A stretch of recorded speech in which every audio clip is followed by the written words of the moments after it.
মধ্যপ্রাচ্যের শক্তিশালী দেশ ইরান, কিন্তু এই দেশের ইতিহাস শুধু কয়েক দশকের নয়, এটি হাজার বছরের পুরনো এক সভ্যতার গল্প। প্রাচীন পারস্য সাম্রাজ্য, ইসলামের আগমন, বিপ্লব, যুদ্ধ এবং আধুনিক রাজনৈতিক সংঘাত সব মিলিয়ে ইরানের ইতিহাস পৃথিবীর সবচেয়ে নাটকীয় ইতিহাসগুলোর একটি।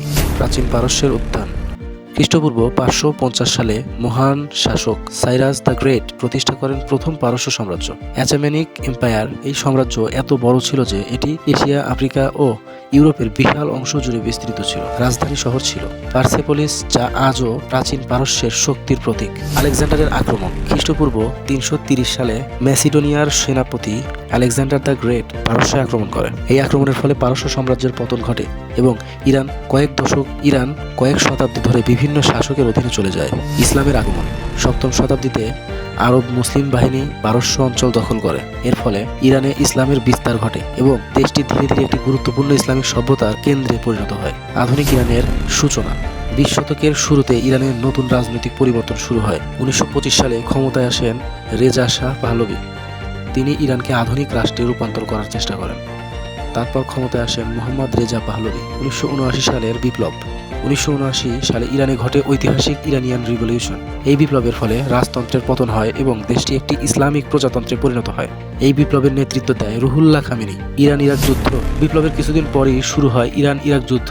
1980 সাল থেকে 1988 সাল চলা এই যুদ্ধ লাখো মানুষের প্রাণ নেয় এবং ইরানের অর্থনীতিকে দুর্বল করে। নতুন সর্বোচ্চ নেতা। 1979 সালে খামেনির মৃত্যুর পর ইরানের নতুন সর্বোচ্চ নেতা হন আলী খামেনি, অর্থাৎ আয়াতুল্লাহ খামেনি। তিনি প্রায় 3 দশকের বেশি সময় ধরে ইরানের রাজনীতি ও সামরিক কৌশল পরিচালনা করেন।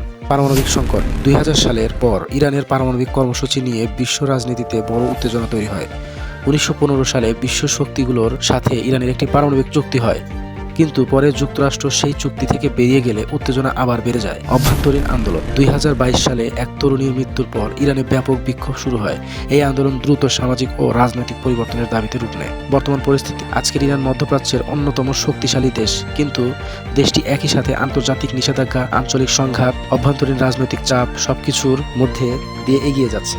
বর্তমানে 2026 সালে আয়াতুল্লাহ খামেনির মৃত্যুর পর ইরানের সাথে ইসরায়েল এবং যুক্তরাষ্ট্রের একটা যুদ্ধ সংঘটিত হয়, যে যুদ্ধ বর্তমান চলমান অবস্থায় আছে। এই যুদ্ধ পরিস্থিতি ভবিষ্যৎ ভয়াবহ আকার ধারণ করতে পারে, কারণ ইরানের সাথে উত্তর কোরিয়া, রাশিয়া এবং চীন একত্রে হয়ে গেলে এই যুদ্ধটা তৃতীয় বিশ্বযুদ্ধের রূপ নিতে পারে এবং ভয়াবহ হামলা, ভয়াবহ পারমাণবিক যুদ্ধে রূপ নিতে পারে, যেটাতে লক্ষ লক্ষ কোটি কোটি মানুষ প্রাণ হারাতে পারে। শেষ কথা, প্রাচীন পারস্য সাম্রাজ্য থেকে আধুনিক ইরান, এই দেশের ইতিহাস শুধু যুদ্ধ বা রাজনীতির ইতিহাস নয়, এটি একটি সভ্যতার হাজার বছরের যাত্রা।